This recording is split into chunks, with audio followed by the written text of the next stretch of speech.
बंदर और कुत्ता जंगल में घूमते हुए एक पेड़ के नीचे पहुंचते हैं। वे एक बड़ा सीधा पेड़ का तना पड़ा हुआ देखते हैं। बंदर कहता है, दोस्त, हम इस तने को उठाकर नदी में फेंक देंगे और देखेंगे कि क्या होता है।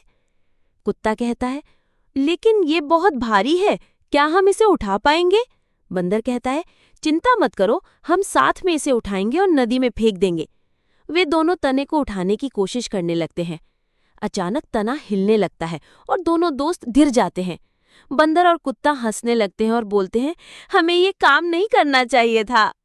जब वे उठते हैं तो वे देखते हैं कि तने के नीचे एक बड़ा खजाना छुपा हुआ है। दोनों दोस्त खुश हो जाते हैं और खजाने को आपस में बांट लेते हैं। बंदर और कुत्ता अपनी दोस्ती का जश्न मनाते हैं और साथ में मजे करते हैं।